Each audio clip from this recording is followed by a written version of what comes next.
A las 0:13 del 18 de septiembre de 1961, un avión con el hombre más poderoso de la ONU se estrelló en un bosque africano a solo 15 kilómetros de la pista. Y él fue el único que sobrevivió al impacto, agarrado a un matojo de hierba. ¿Por qué murió camino de una reunión que iba a detener una guerra? El hombre que murió aquella madrugada se llamaba Dag Hjalmar Agne Carl Hammarskjöld. Había nacido el 29 de julio de 1905 en Jönköping, en el sur de Suecia, y era el menor de 4 hijos. Su padre, Hjalmar Hammarskjöld, no era un hombre cualquiera. Fue primer ministro de Suecia entre 1914 y 1917, durante la Primera Guerra Mundial, y su gobierno se ganó el apodo burlón de Hungerskjöld por la escasez de alimentos que trajo el bloqueo. La familia procedía de una vieja estirpe de nobleza sueca, cuyos orígenes se remontan al siglo XVII, y el joven Dag creció en el castillo de Uppsala, donde su padre ejercía como gobernador de la provincia. Fue un estudiante brillante y solitario. Se licenció en la Universidad de Uppsala en Filología, Historia y Economía, y más tarde se doctoró en Economía en la Universidad de Estocolmo en 1933, con una tesis sobre la teoría de la coyuntura. No fue un académico de despacho. Con apenas 30 años ya era secretario del Banco Central de Suecia, el Riksbank, y en 1941 llegó a presidir su consejo de administración. Nunca se casó, nunca tuvo hijos, y vivió siempre con una discreción que rozaba el hermetismo. En 1951 entró en la delegación sueca ante la ONU, y en 1953 su nombre apareció en un lugar donde nadie lo esperaba. El primer secretario general, el noruego Trygve Lie, había dimitido, agotado por el enfrentamiento con la Unión Soviética a cuenta de la Guerra de Corea. Las grandes potencias buscaban a un tecnócrata gris, un hombre manejable. El 31 de marzo de 1953, el Consejo de Seguridad propuso a Hammarskjöld, y el 7 de abril la Asamblea General lo eligió por 57 votos a favor. Tenía 47 años y una fama de burócrata inofensivo. Fue el error de cálculo de todos ellos. Aquel diplomático callado transformó el cargo. Definió una doctrina que llamó la del funcionario internacional, un secretario general que no servía a Washington ni a Moscú, sino a la Carta de las Naciones Unidas. En 1956, durante la crisis de Suez, cuando Francia, el Reino Unido e Israel invadieron Egipto tras la nacionalización del canal por Nasser, fue Hammarskjöld quien impulsó la primera fuerza de paz de la historia, la UNEF, desplegada en el Sinaí en noviembre de aquel año. 6.000 cascos azules se interpusieron entre los ejércitos. Aquella innovación le dio un poder que ninguna gran potencia había previsto ceder. Su independencia se hizo enemigos poderosos. En 1957 fue reelegido por unanimidad para un segundo mandato. Pero en septiembre de 1960 chocó de frente con Nikita Khrushchev. El líder soviético, furioso por la actuación de la ONU en el Congo, exigió desde la tribuna de la Asamblea General que el cargo de secretario general se sustituyera por una troika de 3 personas, una occidental, una comunista y una neutral, para diluir su poder. Hammarskjöld le respondió el 3 de octubre de 1960 con una frase que quedó grabada. Dijo que no dimitiría, porque hacerlo sería abandonar a todos aquellos estados pequeños que necesitaban la protección de la organización. La sala estalló en aplausos. Khrushchev golpeó su pupitre con los puños. Era un hombre de contradicciones cultivadas. En su piso de Nueva York coleccionaba arte moderno y tocaba a Bach. Hacía largas caminatas en solitario y traducía poesía. En su mesilla al morir, dejó un manuscrito que se publicaría después con el título de Beckmarken, Marcas en el camino, un diario íntimo de reflexión casi mística que nadie sabía que escribía. En él anotó una línea que hoy resuena como un presagio. No sé quién o qué hizo la pregunta. No sé cuándo fue formulada. No recuerdo haber respondido. Pero en algún momento dije sí a alguien. En la primavera de 1961 era, para muchos, el hombre más independiente del planeta. Y su siguiente misión lo llevaba al corazón de África, a un territorio donde el cobre, el cobalto y el uranio valían más que la vida de cualquier diplomático. El avión que despegaría hacia el sur ya tenía nombre, tripulación y destino. Nadie sabía todavía que aquel destino era un claro entre los árboles, a 15 kilómetros de una pista iluminada. El 30 de junio de 1960, en el Palacio de la Nación de Leopoldville, el Congo dejó de ser colonia belga. El rey Balduino pronunció un discurso ensalzando la obra civilizadora de su bisabuelo, Leopoldo II. El primer ministro Patrice Lumumba, de 35 años, respondió sin guión, recordó los trabajos forzados, los latigazos y la esclavitud impuestos durante 80 años de dominio. Fue una humillación pública para Bruselas, y muchos historiadores sitúan ahí el punto de no retorno. La independencia había llegado tras apenas 6 meses de preparación. El nuevo Estado tenía menos de 30 africanos con título universitario y ni un solo médico, abogado u oficial congoleño en el ejército. El 5 de julio, 5 días después de la ceremonia, la tropa de la Force Publique se amotinó en el campamento de Tazeville contra sus oficiales, que seguían siendo belgas. El general Emile Janssens había escrito en una pizarra la frase que encendió la mecha: antes de la independencia igual a después de la independencia. El motín se extendió a Leopoldville y a la provincia de Bajo Congo. Colonos europeos huyeron hacia Brazzaville cruzando el río en transbordador. Bélgica envió paracaidistas sin autorización del gobierno congoleño, alegando la protección de sus ciudadanos. Y entonces, el 11 de julio de 1960, ocurrió lo que lo cambiaría todo. Moise Tshombe proclamó la secesión de Katanga. Katanga no era una provincia cualquiera. Ese territorio del sureste, fronterizo con Rodesia del norte, concentraba la mayor parte de la riqueza del Congo. Producía en torno al 60% de las divisas del país. Bajo su suelo había cobre, cobalto, zinc, estaño y uranio. El uranio de la mina de Shinkolobwe había alimentado el proyecto Manhattan. El material de las bombas de Hiroshima y Nagasaki salió de allí. Quien controlara Katanga controlaba una de las mayores fortunas minerales del planeta. El actor central era una empresa, la Unión Minière du Haut-Katanga, participada por el grupo belga Société Générale. La Unión Minière financió al régimen de Tshombe, pagó a su gendarmería y sostuvo el aparato de la secesión. Tshombe reclutó además cientos de mercenarios europeos, belgas, franceses, sudafricanos y rodesianos, que los congoleños llamaron Punes Afreux, los espantosos. En Nueva York, Dag Hammarskjöld, secretario general de las Naciones Unidas desde 1953, recibió la llamada de auxilio del gobierno congoleño. El 14 de julio de 1960, el Consejo de Seguridad autorizó el despliegue de la ONU, la Operación de las Naciones Unidas en el Congo. Llegó a reunir a cerca de 20.000 cascos azules, la mayor operación de la organización hasta entonces. Su mandato era ambiguo: mantener el orden sin tomar partido en la política interna. Esa ambigüedad iba a costar vidas. Lumumba exigió a la ONU que expulsara por la fuerza a los belgas de Katanga. Hammarskjöld se negó a usar los cascos azules contra la secesión, interpretando su mandato de forma estricta. La ruptura entre ambos fue total.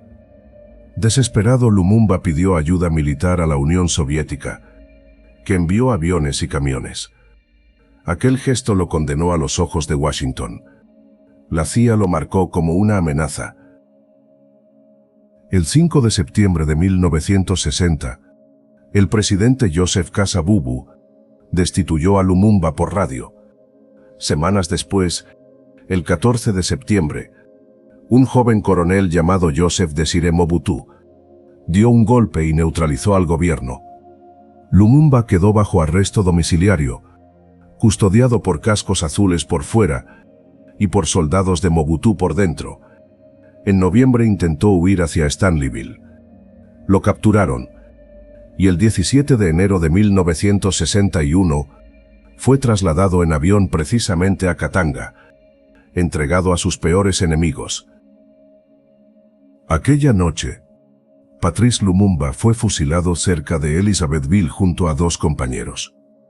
Sus cuerpos fueron desenterrados días después, cortados en pedazos y disueltos en ácido sulfúrico por un comisario de policía belga, Gerard Soete, para que no quedara nada. Soete confesaría el detalle décadas más tarde y admitiría haber conservado 2 dientes de la víctima. El asesinato conmocionó al mundo y aumentó la presión sobre Hammarskjöld, acusado en Moscú de complicidad. Nikita Yuniusov exigió su dimisión y propuso sustituir el cargo por una troika de 3 secretarios. En septiembre de 1961, la ONU lanzó por fin operaciones militares contra los mercenarios de Katanga, la Operación Morthor. Los combates en Elizabethville se estancaron. Y fue entonces cuando Hammarskjöld tomó una decisión que muchos consideraron temeraria: volar en persona a África para negociar un alto el fuego directamente con Tshombe. El punto de encuentro estaba fijado en una pequeña ciudad de Rhodesia del norte, junto a la frontera de Katanga. Se llamaba Ndola. La noche del 17 de septiembre de 1961, en el aeropuerto de Leopoldville en el Congo, un DC-6B de la aerolínea sueca Transair aguardaba con los depósitos llenos. El aparato, matrícula SEBDI, llevaba pintado en el fuselaje un nombre que lo haría célebre: Albertina. Era un cuatrimotor de hélices Douglas, capaz de recorrer más de 4.000 kilómetros sin repostar, y aquella madrugada iba a cubrir una distancia de alrededor de 1.700 kilómetros hacia el sur. A bordo subió Dag Hammarskjöld, segundo secretario general de las Naciones Unidas, un sueco de 56 años que llevaba en el cargo desde abril de 1953. Con él viajaban 15 personas más, su equipo de colaboradores, 2 guardaespaldas y la tripulación sueca al mando del capitán Per Holmqvist. En total 16 almas. El destino oficial no era una capital ni una base de la ONU, sino una modesta ciudad minera del norte de Rhodesia, Ndola, hoy en Zambia, entonces territorio bajo administración británica. El propósito del viaje se había mantenido en el mayor de los secretos. Hammarskjöld iba a reunirse con Moisés Tshombe, el líder de la provincia secesionista de Katanga, para negociar un alto el fuego. Días antes, el 13 de septiembre, la operación militar de la ONU bautizada Morthor había fracasado estrepitosamente en Elizabethville, dejando bajas y a las tropas onusianas cercadas por los gendarmes katangueses y sus mercenarios europeos. La cita en Ndola nacía de ese desastre. Un intento personal del secretario general de detener el derramamiento de sangre con su propia presencia. El secretismo tenía una explicación. Tshombe no se encontraba en Katanga, sino refugiado en territorio británico, y Ndola, a apenas unos kilómetros de la frontera con la provincia rebelde, era terreno neutral solo en apariencia.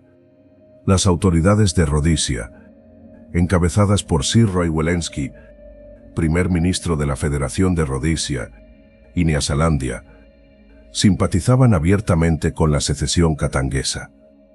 Por eso el plan de vuelo presentado no revelaba la verdadera hora de llegada ni la ruta completa. Se optó por un itinerario largo y desviado, evitando el espacio aéreo hostil de Katanga, donde operaba un caza a reacción, un fuga Magister pilotado por mercenarios al servicio de Tshombe. La Albertina no despegó directa hacia el sur. La ruta trazada la llevaba primero hacia el este, sobre el lago Tanganika, para después girar y aproximarse a Ndola desde una dirección inesperada, evitando sobrevolar Katanga. Esa cautela alargó el trayecto varias horas. El despegue se produjo a última hora de la tarde del 17 de septiembre. Antes de partir, el aparato había sufrido un percance. Días atrás había recibido un disparo en un ala durante la operación en Katanga y había sido reparado a toda prisa. Ese detalle pesaría en las investigaciones posteriores. Mientras la Albertina volaba en la oscuridad, en Ndola se preparaba una recepción tensa. En el pequeño aeródromo esperaba Lord Allport, alto comisionado británico en la Federación, junto a funcionarios coloniales. Tshombe debía llegar por separado. La negociación tenía un guión definido. La ONU exigía el cese de las hostilidades y la retirada de los mercenarios extranjeros de las filas katanguesas, mientras Tshombe buscaba tiempo y reconocimiento para su provincia rica en cobre y uranio.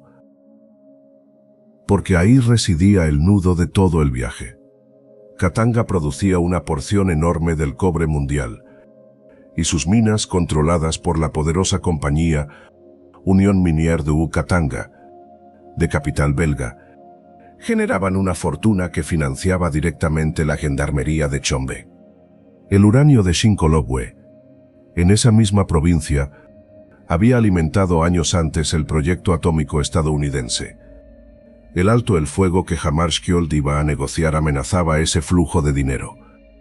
Muchos preferían que Katanga siguiera separada del Congo y que el secretario general fracasara en su empeño. A las 10 y pasadas de la noche, la torre de Ndola recibió comunicación de la Albertina. El capitán Per Holomquist confirmó que tenía las luces de la pista a la vista y solicitó permiso para descender. Eran las últimas palabras registradas desde la cabina. El controlador aéreo le indicó la presión atmosférica y esperó el aterrizaje. Pero el aparato no tocó pista. Sus luces se perdieron entre los árboles, y sobre el aeródromo cayó un silencio que nadie supo interpretar aquella noche. Lord Allport, tras una espera inexplicablemente breve, dio por hecho que Hammarskjöld había cambiado de planes y se había desviado a otro aeropuerto. Ordenó cerrar la torre y marcharse a dormir. A 15 kilómetros de aquella pista entre la maleza, la Albertina ya ardía. La noche del 17 al 18 de septiembre de 1961, el avión que transportaba a Dag Hammarskjöld era un DC-6B de fabricación estadounidense, matrícula SEBDI, bautizado como Albertina, propiedad de la aerolínea sueca Transair. Había despegado del aeropuerto de Leopoldville, en el Congo, y trazaba deliberadamente una ruta larga y desviada sobre el lago Tanganika para evitar el espacio aéreo de Katanga, donde operaban aviones hostiles. A bordo viajaban 16 personas. Hammarskjöld, secretario general de las Naciones Unidas, su séquito y una tripulación sueca de 6 hombres al mando del comandante Per Holomquist. El destino era Ndola, en el norte de Rodesia del Norte, la actual Zambia, entonces territorio británico. Allí en la pista esperaba desde media tarde el diplomático británico Lord Allport, alto comisionado, junto a un enviado de las Naciones Unidas para negociar un alto el fuego con Moise Tshombe, el líder secesionista de Katanga. El aeropuerto de Ndola se hallaba a algo más de 1.200 metros sobre el nivel del mar, un dato nada menor para una aproximación nocturna. El vuelo mantuvo silencio de radio durante buena parte del trayecto, una medida de seguridad para no revelar la posición del secretario general. Hacia la medianoche, la Albertina entró en contacto con la torre de control de Ndola. A las 0:10 el comandante Halonquist informó de que veían las luces de la pista y solicitó datos de la presión atmosférica para ajustar el altímetro. El controlador le facilitó el reglaje QNH y le autorizó a comunicar cuando estuviera sobre el campo. A las 0:11 minuto arriba minuto abajo, Halonquist transmitió que sobrevolaba Ndola y que iniciaba el descenso. Fue la última comunicación reconocida del aparato. El controlador esperaba verlo aparecer sobre la vertical de la pista. En su lugar, las luces de posición del DC-6B se alejaron hacia el suroeste y se perdieron en la oscuridad del bosque. El avión nunca completó el giro final de aproximación. En lugar de estabilizarse sobre la pista, siguió descendiendo mientras se alejaba, con el tren de aterrizaje ya extendido y los flaps parcialmente desplegados, la configuración típica de un aparato que se prepara para tomar tierra. A unos 15 kilómetros al oeste de la pista de Ndola, cerca de la localidad de Tuapia, la Albertina comenzó a rozar las copas de los árboles. La reconstrucción posterior del rastro de destrucción es minuciosa. El aparato cegó primero las cimas de los árboles más altos, dejando una senda de ramas cortadas de más de 200 metros de longitud antes del punto de impacto principal. El ala izquierda golpeó un termitero de gran tamaño y una arboleda, arrancándose del fuselaje. El avión giró violentamente. Se estrelló contra el suelo y estalló en llamas. Era aproximadamente las 0:13 de la madrugada del 18 de septiembre. 15 personas murieron en el acto o quedaron gravemente heridas entre los restos calcinados. El único superviviente inicial fue el sargento estadounidense Harold Julian, oficial de seguridad de las Naciones Unidas, que sobrevivió al impacto con quemaduras extensas.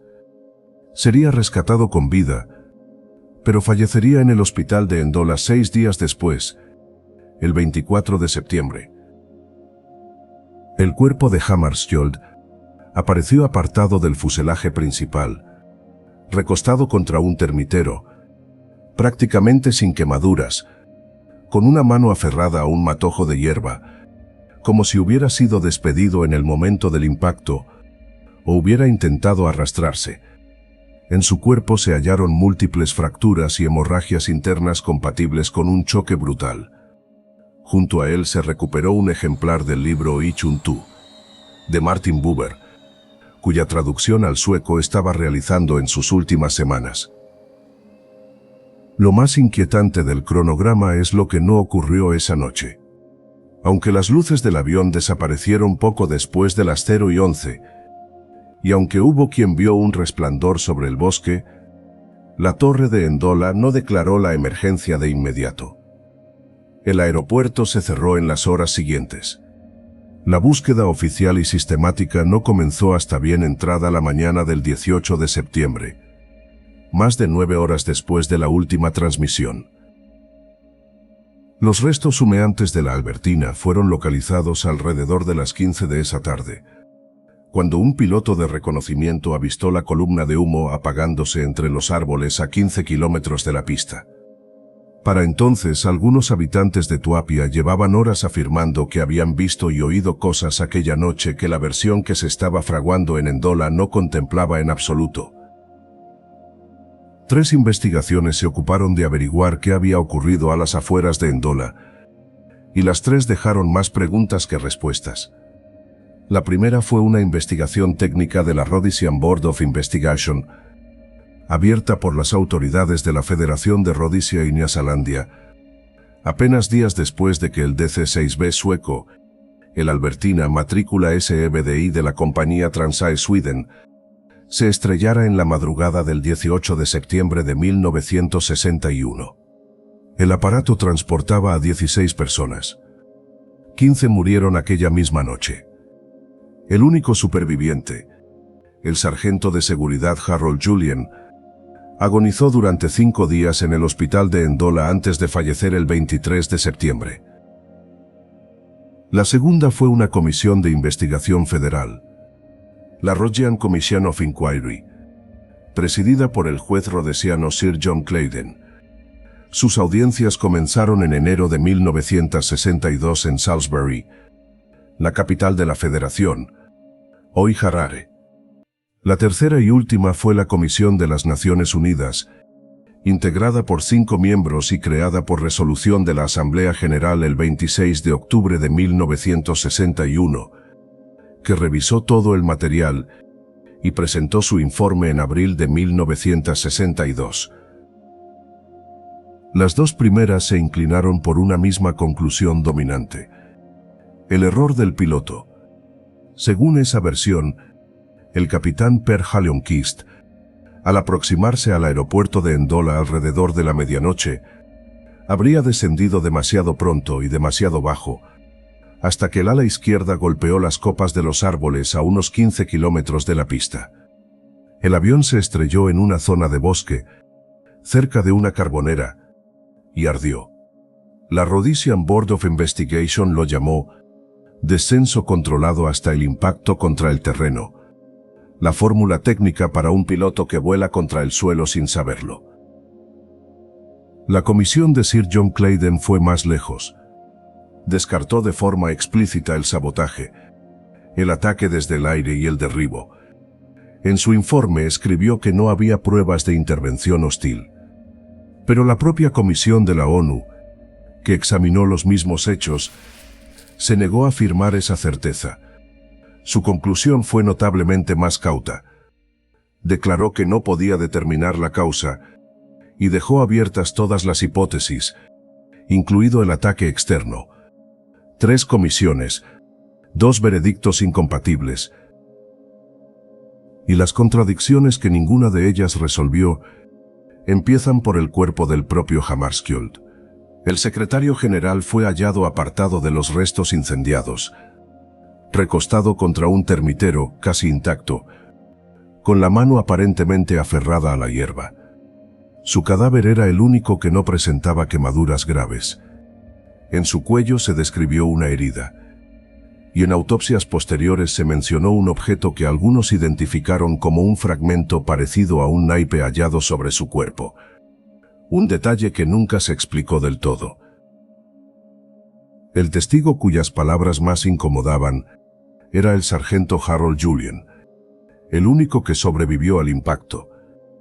Antes de morir, según el personal del hospital de Ndola, habló de una explosión y de chispas en el cielo antes de que el avión cayera.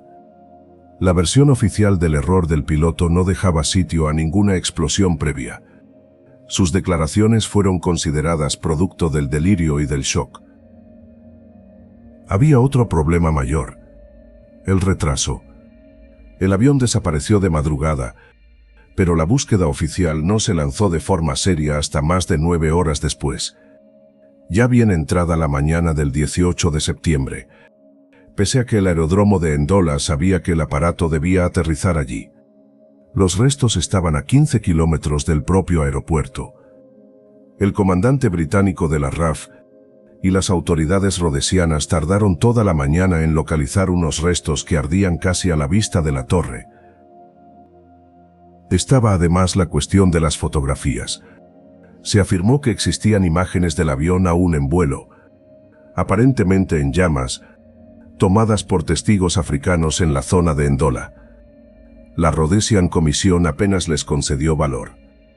Los relojes recuperados de las víctimas, según se dijo, se habían detenido alrededor de la misma hora, en torno a la medianoche, coherente con un impacto único, pero la hora exacta de la caída nunca quedó fijada con precisión.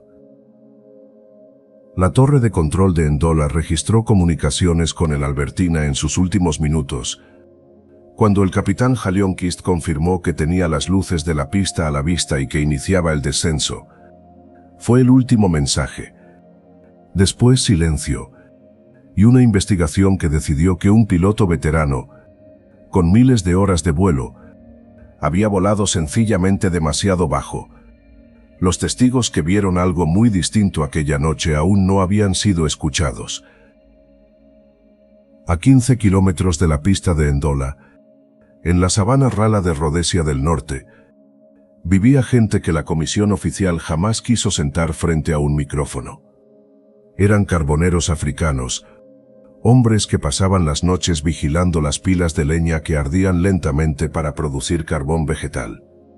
Aquella madrugada del 18 de septiembre de 1961, poco después de medianoche, muchos de ellos miraban el cielo, y lo que dijeron haber visto no encajaba en absoluto con la palabra accidente.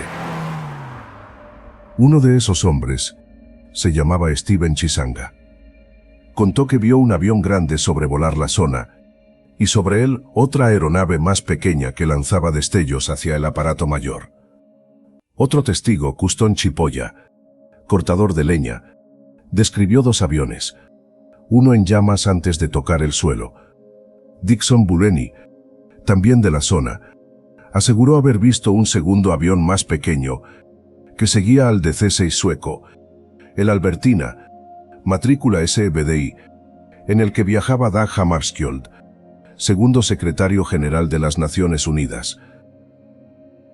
La Comisión de Investigación de Rhodesia, presidida por el juez John Claydon, recogió declaraciones entre septiembre y octubre de 1961 escuchó a más de un centenar de testigos, pero a los carboneros africanos apenas les concedió crédito. En sus conclusiones, el peso de sus palabras se rebajó con un argumento que hoy resulta escalofriante.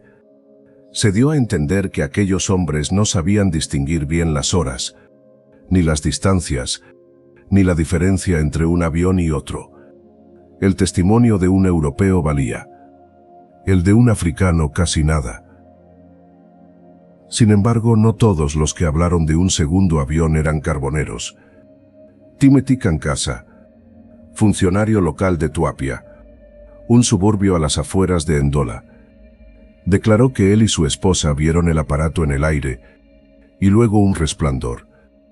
Y hubo una voz que la versión oficial no pudo tachar de ignorante, la de un ciudadano estadounidense. Se llamaba Charles Southall, y en septiembre de 1961 era teniente comandante de la Marina de los Estados Unidos, destinado en una estación de escucha de la Agencia de Seguridad Nacional en Chipre. Southall relató décadas después que aquella noche, sobre las 0:10 hora local, un oficial le hizo permanecer de guardia porque algo iba a ocurrir. Poco después, afirmó, escuchó una grabación interceptada en la que la voz de un piloto describía en tiempo real un ataque. Veo un avión de transporte. Ahora se acerca, voy a por él. He acertado, hay llamas, se estrella.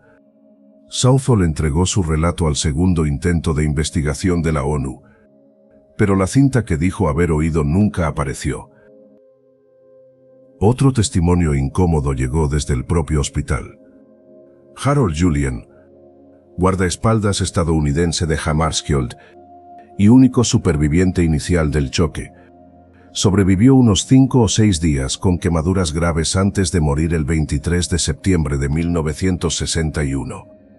Antes de expirar, según la enfermera que lo atendió, murmuró frases sueltas. Habló de una explosión, de chispas en el cielo, de que Hammarskjöld había dicho volvamos. La comisión atribuyó sus palabras al delirio de un moribundo y las descartó. Estaba también la cuestión del retraso. El cuerpo de Hammarskjöld no fue localizado hasta cerca de las 15 horas después del impacto, pese a que los restos estaban a apenas 15 kilómetros del aeropuerto, y a que el resplandor del incendio se vio desde lejos. La brigada de rescate no salió con verdadera urgencia hasta bien entrada la mañana del 18 de septiembre, alrededor de las 15 horas después de la última comunicación del avión con la torre. Y hubo un detalle físico que ningún delirio explicaba. En una fotografía del cadáver de Hammarskjöld tomada tras su hallazgo, aparecía en la frente una marca redonda, como un agujero, que algunos interpretaron como un orificio de bala. La versión oficial sostuvo que era una quemadura o el efecto de la descomposición. El negativo, que podría haber zanjado la duda, custodiado en su día por autoridades rhodesianas, nunca se puso a disposición de los investigadores posteriores. En 1961, la Rodesia del norte de Roy Welensky era territorio bajo administración británica, y quienes recogían y clasificaban aquellos testimonios pertenecían a esa misma estructura colonial. Los carboneros que hablaron de un segundo avión no eran ciudadanos con voz plena, sino africanos cuya palabra podía archivarse sin coste alguno. Medio siglo después, esos mismos testimonios ignorados, el segundo avión, los destellos, las llamas antes del choque, volverían a colocarse sobre la mesa. Y con ellos la pregunta que la comisión de Claydon creyó haber enterrado en 1962. ¿Quién estaba en el aire aquella noche? ¿Y por qué alguien podía querer que el Albertina no llegara nunca a Ndola? La sospecha más persistente apunta a la Union Minière du Katanga, la compañía belga que desde 1906 controlaba las minas de cobre, cobalto y uranio de la provincia de Katanga. Cuando Moïse Tshombe proclamó la secesión de Katanga el 11 de julio de 1960, apenas 11 días después de la independencia del Congo, fue la Union Minière quien financió su gobierno. Se calcula que la compañía transfirió al régimen secesionista sumas que rondaban los $40 millones al año, dinero que sostenía un ejército de mercenarios europeos. Hammarskjöld, con la operación Morthor lanzada el 13 de septiembre de 1961, había ordenado a los cascos azules tomar los edificios clave de Elizabethville. Estaba desmantelando, pieza a pieza, el negocio que aquellas minas garantizaban. En Katanga combatían los llamados Afrous, los mercenarios reclutados en Bélgica, Francia, Sudáfrica y Rodesia.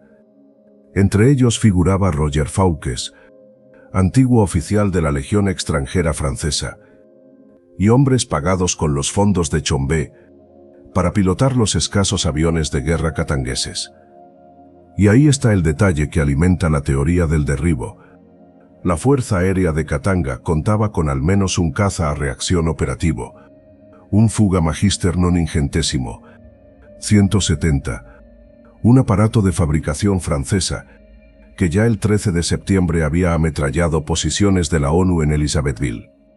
Un solo Fuga bastaba para inutilizar los aeródromos katangueses ante los ojos de una fuerza internacional que carecía de cobertura aérea. El DC-6 en el que viajaba Hammarskjöld, matrícula CBDI y bautizado Albertina, se aproximó a Ndola en la noche del 17 al 18 de septiembre de 1961, con las luces apagadas y en silencio de radio, precauciones que solo se toman cuando se teme un ataque. La aeronave cayó a unos 15 kilómetros del aeropuerto de Ndola, en la Rodesia del norte británica, sobre la 1 de la madrugada. La teoría del segundo avión sostiene que un Fuga o un aparato similar interceptó al Albertina en la oscuridad y lo obligó a descender o le disparó directamente. La figura que dio nombre y rostro a esta hipótesis fue un supuesto piloto belga llamado Beukels. En 1967, el investigador estadounidense George Ivan Smith y el diplomático irlandés Conor Cruise O'Brien, que había dirigido las operaciones de la ONU en Katanga durante aquel septiembre de 1961, hicieron público el testimonio recogido por un intermediario francés, Claude de Quemularia, antiguo asesor del banquero Aristóteles Onassis. Según ese relato, un hombre identificado solo como Beukels confesó haber despegado en un avión ligero con la orden de forzar al DC-6 a aterrizar en Ndola, para que ciertos hombres pudieran hablar con Hammarskjöld. Beukels afirmó haber disparado y haber alcanzado el aparato por error, provocando la caída. La historia se sostenía sobre unas notas manuscritas de Quemularia, sin que jamás se identificara plenamente al tal Beukels, ni se verificara su existencia. Ni O'Brien ni Smith pudieron demostrarla, y el testimonio quedó marcado por ese vacío insalvable. Detrás de los mercenarios y las minas, las teorías del derribo señalan también a los servicios de inteligencia. La CIA estadounidense veía con recelo la política de Hammarskjöld en el Congo, y su director Allen Dulles había estado ese mismo año detrás de operaciones encubiertas contra el primer ministro congoleño Patrice Lumumba, asesinado en enero de 1961 precisamente en territorio de Katanga. El servicio secreto británico y los intereses de la Rodesia de Roy Welensky, primer ministro de la Federación de Rodesia y Nyasalandia, tampoco deseaban una ONU que aplastara la secesión que protegía sus inversiones. En 1998, el arzobispo sudafricano Desmond Tutu, al frente de la Comisión de la Verdad y la Reconciliación, reveló 8 documentos que mencionaban una operación bautizada Operación Celeste, atribuida a un aparato llamado South African Institute for Maritime Research, en la que se hablaba de colocar explosivos en el tren de aterrizaje del avión de Hammarskjöld. La autenticidad de esos papeles nunca ha podido confirmarse, y muchos analistas los consideran una falsificación. Todas estas hipótesis comparten un mismo punto ciego. Ninguna ha producido una prueba física concluyente. El Fuga que se cita como interceptor tenía, según los registros, una autonomía limitada y dudas sobre si podía operar de noche a esa distancia. El testimonio de Beukel se apoya en las notas de un solo hombre. Los documentos de la Operación Celeste huelen a montaje, y sin embargo cada una de estas teorías nació de un hueco real dejado por la versión oficial. Los agujeros que la investigación rodesiana de 1962 nunca quiso llenar.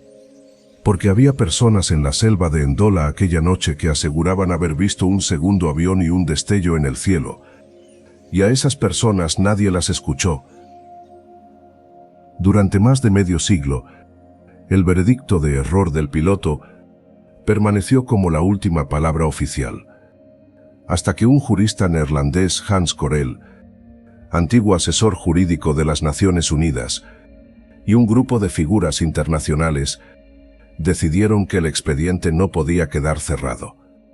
En 2012 constituyeron la llamada Comisión Hammarskjöld, un tribunal privado y voluntario integrado por 4 juristas: el propio Corell, el sudafricano Richard Goldstone, la británica Stephen Sedley y el ruso Wilhelmina Thomasen, presidido por Sir Stephen Sedley, magistrado retirado del Tribunal de Apelación de Inglaterra y Gales. No tenían poder legal alguno, solo tenían la voluntad de reexaminar cada folio. En septiembre de 2013, tras un año de trabajo, la comisión publicó su informe. Su conclusión fue medida pero demoledora. Existían pruebas suficientes, decían, para justificar que la ONU reabriese formalmente la investigación. Señalaban en particular los testimonios de los carboneros congoleños de los alrededores de Ndola, ignorados en 1962, y las interceptaciones de radio que aparatos de escucha estadounidenses habrían captado aquella noche del 18 de septiembre de 1961.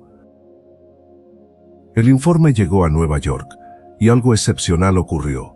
El 29 de diciembre de 2014, la Asamblea General adoptó la Resolución 69/246, que pedía al secretario general Ban Ki-moon nombrar un panel de expertos independientes. En marzo de 2015, Ban designó a 3, el jurista tanzano Mohamed Chande Othman, expresidente del Tribunal Supremo de Tanzania, que actuaría como presidente, el forense australiano Kerrin Macaulay, especialista en aviación, y el experto danés en balística Henrik Larsen. Su encargo era evaluar el valor probatorio de la nueva información. El panel entregó su informe en julio de 2015. Clasificó las hipótesis en 2 categorías, y sobre la posibilidad de un ataque aéreo o una amenaza como causa del accidente, asignó un valor probatorio moderado. Recomendó sin ambajes que los Estados miembros abriesen sus archivos. La Asamblea General respondió con la Resolución 70-11, y en 2017 Othman fue nombrado eminente persona por el nuevo secretario general, Antonio Guterres, para continuar la búsqueda en solitario. Fue Othman quien convirtió la sospecha difusa en una lista de nombres concretos. En sus informes sucesivos, el de 2017, el de 2019 y el de 2022, apuntó directamente a los archivos que ciertos estados se niegan a entregar. Reclamó a Estados Unidos los registros de la Agencia de Seguridad Nacional, la NSA, y en particular una posible interceptación de radio realizada por un operador llamado Charles Southall, quien afirmó haber oído esa noche, desde una estación en Chipre, una voz que describía cómo un avión disparaba contra el aparato de Hammarskjöld. Reclamó al Reino Unido y a Sudáfrica los documentos de sus servicios de inteligencia sobre las operaciones en Katanga. La respuesta de las capitales fue el silencio o la evasiva. En su informe de septiembre de 2019, Othman escribió que era casi seguro que Estados Unidos, el Reino Unido y Sudáfrica retenían todavía documentos pertinentes que no habían sido divulgados. Nombró a los llamados custodios de la información, los servicios de inteligencia de esos tres países. Guterres, en su transmisión del informe, respaldó la petición e instó de nuevo a los estados a designar funcionarios de alto nivel para revisar sus fondos secretos. Apareció entonces una figura nueva. Othman documentó el testimonio sobre un piloto mercenario belga, Jan van Rieseegem, señalado por varios como el hombre que pudo haber pilotado un caza-fuga Magister de la aviación de Katanga aquella noche. Van Rieseegem murió en 2007, negando siempre cualquier implicación, y la reconstrucción de su paradero exacto sigue incompleta precisamente por los registros que no se entregan. En 2022, en su último informe como eminente persona, Othman fue aún más lejos, valoró que la aeronave probablemente había sufrido un ataque o amenaza externa. Volvió a insistir en que, sin acceso a los archivos retenidos, la verdad completa quedaba fuera de alcance. La Asamblea General renovó su mandato mediante la Resolución 76/248, adoptada en diciembre de 2021, manteniendo abierta una investigación que, 6 décadas después, seguía dependiendo de la voluntad de 3 gobiernos. Ninguno de ellos ha abierto del todo sus cajas fuertes. El Reino Unido ha desclasificado material parcial, Sudáfrica ha alegado que no localiza los papeles solicitados, Estados Unidos ha invocado la seguridad nacional, y así el expediente permanece abierto sobre la mesa, con recuadros tachados y carpetas cuya existencia se admite pero cuyo contenido se niega. Lo que esos folios ocultan es, todavía hoy, el corazón mismo del misterio. La medianoche del 18 de septiembre de 1961, cuando el DC-6B Albertina se estrelló a 15 kilómetros de la pista de Ndola, en lo que entonces era Rhodesia del Norte, Dag Hammarskjöld tenía 56 años y llevaba 8 al frente de las Naciones Unidas como su segundo secretario general. Con él murieron 15 personas de las 16 a bordo. El único superviviente, el sargento estadounidense Harold Julian, jefe de seguridad, aguantó 5 días con quemaduras graves antes de fallecer el 23 de septiembre en el hospital de Ndola. Antes de morir, según el personal médico, habló de una explosión y de destellos en el aire. Sus palabras nunca pesaron en el veredicto. Aquel veredicto tampoco resistió el tiempo.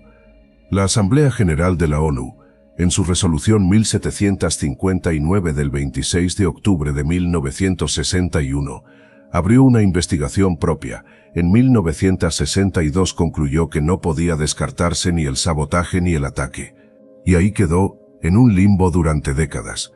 Solo en 1998 el arzobispo Desmond Tutu, presidiendo la Comisión de la Verdad y la Reconciliación en Sudáfrica, reveló unos documentos que apuntaban a una operación llamada Operation Celeste y a implicación de servicios secretos, papeles cuya autenticidad nunca pudo confirmarse del todo. La causa volvió a moverse por una mujer concreta. La jurista británica Susan Williams, del Institute of Commonwealth Studies de Londres, publicó en 2011 el libro Who Killed Hammarskjöld, donde reunió testimonios de campesinos congoleños y zambianos que aseguraban haber visto un segundo avión y fuego en el cielo aquella noche. Su trabajo empujó a una comisión independiente de 4 juristas, encabezada por Sir Stephen Sedley, a examinar de nuevo las pruebas en 2013. Concluyeron que existía material suficiente para reabrir la investigación oficial de la ONU. Y la ONU la reabrió. En 2015 la Asamblea General nombró al juez tanzano Mohamed Chande Othman para dirigir la nueva pesquisa. Othman entregó informes en 2017, 2019 y 2022. En ellos escribió que era plausible que un ataque o una amenaza externa hubiera provocado el accidente, y señaló que Estados Unidos, el Reino Unido y Sudáfrica probablemente retenían documentos de inteligencia relevantes que nunca habían entregado. Othman pidió expresamente que esos estados nombraran responsables independientes para buscar en sus archivos de la NSA, la CIA, el MI6 y el GCHQ británico. La respuesta fue el silencio o la negativa. Quedaron detalles físicos sin encajar.